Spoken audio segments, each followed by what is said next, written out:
Hi all, today we're going to be talking about the Baron, the 90 system shotgun that is renowned for its accuracy at range. The Baron is a fine shotgun. Unfortunately, compared to some of the other shotguns, it is relatively down on damage, but it makes up for this with some of the tightest pellet spread in the game, and is very, very effective in close to medium ranges where other shotguns will start to fall off. So the Baron it's a good shotgun. It's a little frustrating sometimes, but it's a good shotgun. There are times where, in close ranges, it will take you a little bit of time to down people, because the Baron either tends to be very, very reliable, where you'll 2-tap a guy at like 20 meters, or you're gonna have to like 4 or 5-tap a guy in close range. It's a little wonky, but it is what it is. So 200 fire rate is mostly standard. It's slightly down in comparison to the regular semi-autos, but it's fine. The damage is 84 with 7 pellets, which is fine. It will allow for a 2-shot kill in close ranges. And you get a fairly large ammunition pool of 8 rounds, which can further be extended. Your hip and aim stats are fine, and your pellet spread at 2.5 is actually quite on the better end of shotguns. It also has quite a long max damage range, which does come in handy when using it in more medium ranges. In the way of attachments, I would go with the 1X. There is the meme Sniper Baron build where you take, say, the 4 and you run slugs. I wouldn't recommend it, but it is kind of funny if you wish to do so. Smart choke is required. Anything to make a shotgun more consistent is always worth taking. In the rail, I would honestly take the extended mag here. The comfort grip is fine if you want swap time. I wouldn't go with the MPL. It's just not a very good pick, but, you know, if you want to, you do you. In the ammunition slot, as I stated, the slug round is actually surprisingly okay. If you want to go with the meme Sniper Baron build, you can. By comparison, Flechette is also, On one hand, Flechette is nice because it will make your shotgun more consistent in close ranges. Or rather, more consistent in mid-ranges. But you lose a pellet, which makes the gun significantly harder to get a 2-tap with. Whether you take it or not is up to you, but it's still pretty alright. So into off-hours Osher on Connery. Well, not off-hours, it's 8:47 PM, but it's still Osher, so it's still going to be a bad time. So, the Baron is one of only 2 shotguns I put in Araxima on this game, the other one being the Deimos. And the Baron is fine. It's perfectly serviceable as a shotgun. It's probably actually one of the better shotguns nowadays following the Arsenal update. But it is still a shotgun at the end of the day. You're still going to feel the pitfalls of the shotgun where, you know, you might just get outperformed at range. And that's just the way it is.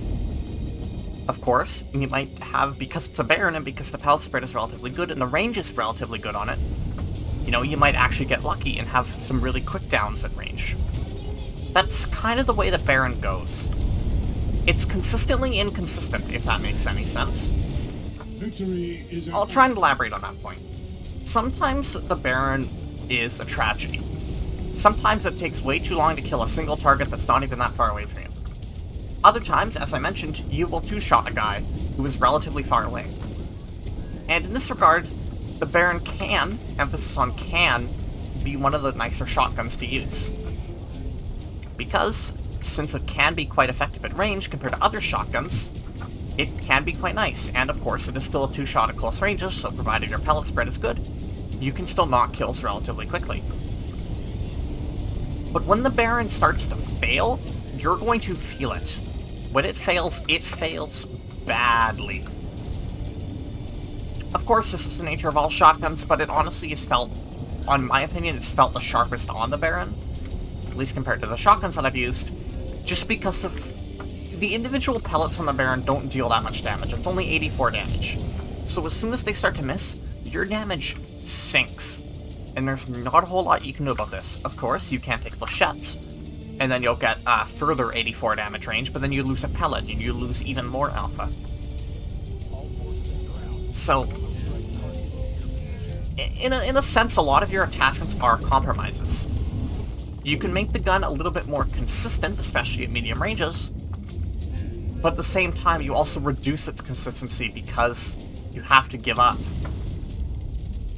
You have to give up a pellet to do so. I will note, because it only just came to mind, it is a tube-fed shotgun, like most of the pump actions, barring the HSG 400. And this is both a blessing and a curse. Of course, the blessing of being tube-fed means that your individual pellets reload relatively quickly, and you can force cancel reloads before they're complete. Of course, you'll only have what was left in the tube, but if you're reloading and you need to fire, you can interrupt the reload and fire.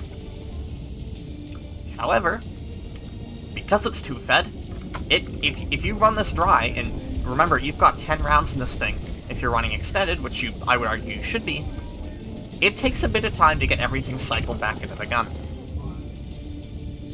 And you can feel this. If you run the magazine dry, you will feel this. You will feel this. Like, if you're in a close range engagement and you run the mag dry, or rather the tube dry, whatever you want to say, you're going to feel this reload. So it's a double-edged sword. I think it works on the Baron, but it's just something to be aware of. Of course, the Baron's Sister, the Viscount, also suffers from this, or rather, also carries this trait. So it's something to be aware of. If you use let's say, a pump-action shotgun, you'll be familiar with how the tube works and how to make it work. If you're only used to magazine-fed shotguns, it will take a little bit of time to adapt to. But once you get it down, you'll be able to figure out whether you like it or not. Personally, I prefer the tube-fed shotguns, but this is just my opinion, and this is just my experience. So, I would say that if you're trying to go for the shotgun directive, the Baron should be there.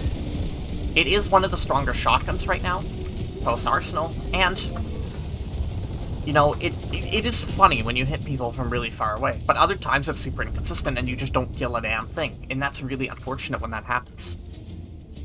It's just the way it is. But if you're going for the shotgun directive, it should be in your list.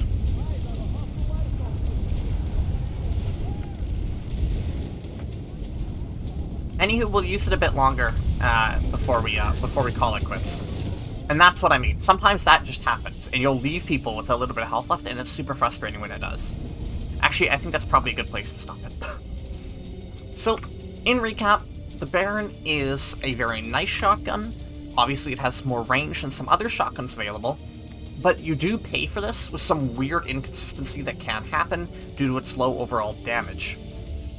And, because it's tube-fed, you will need some time to get used to this, especially on a semi-automatic shotgun, where you might need a larger amount of rounds to put someone down, compared to a pump action where you might be able to put them down in one. So, it's a different experience, but I think it's absolutely worth the rack seaming if you're going for the shotgun directive, or if you just want a decent shotgun in general. So, I think it's worth your time, but I probably wouldn't use it unless you're committing to shotguns. So, that's all I have to say. Thank you all very much, and I will see you all tomorrow, probably.